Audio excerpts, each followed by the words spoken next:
Hi, so the favorite children's book that I had growing up was Strega Nona, written and illustrated by Tommy DePaula.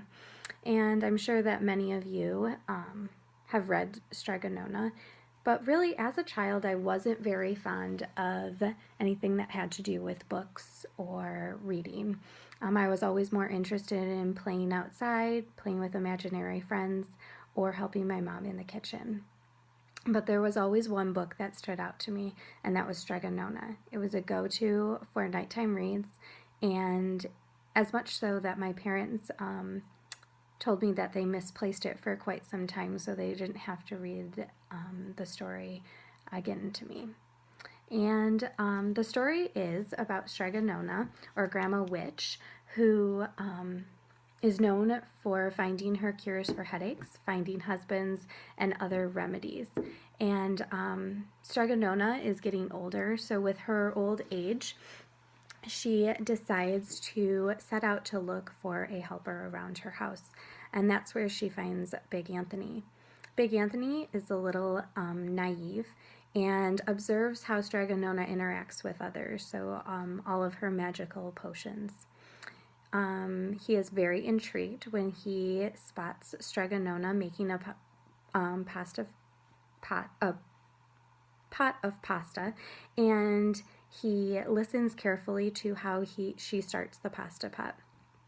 He fails, however, to realize that she stopped the pasta pot using a magical saying and blowing 3 kisses. So as Big Anthony is telling all of the townspeople about this magical pot of pasta, Strega Nona sets out to find cures and is away for the weekend, and Big Anthony invites all of the townspeople for dinner. He's going to make pasta with a magical pasta pot. So he successfully boils pasta, and everyone gets their forks and is eating the pasta until he is trying to stop the pasta, and he fails to do so. So the pasta flows into the streets and floods the town. And just as all of the townspeople are getting worried, and Strega Nona comes and saves the day and is able to turn off the pasta pot with her magical 3 kisses. So as you can see here, their faces, and the pasta is just coming into the town. So his punishment was to eat all of the pasta. So I definitely remember having a good chuckle with that. So as a child, that was very fond of imaginary friends and making potions up north with nature. I fell in love with the magical twist of the story. I found it fascinating that the pasta pot was magical, especially coming from a big Italian family. I remember mentioning to my mom that a pasta pot like that was needed for our big family gatherings. Also, I feel like being Italian, we always were eating pasta, so I had that connection, and I loved it.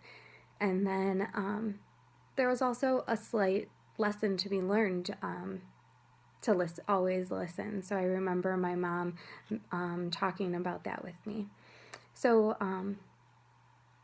yeah, I just loved the sense of magic throughout the story. I loved the simplicity of most of the pictures, and I also loved being able to participate in this story because of the magical potion and the saying that was used to get the pasta pot from boiling. I felt like I was able to contribute to the story a little bit, even as a struggling reader and even young in age. Thanks for listening.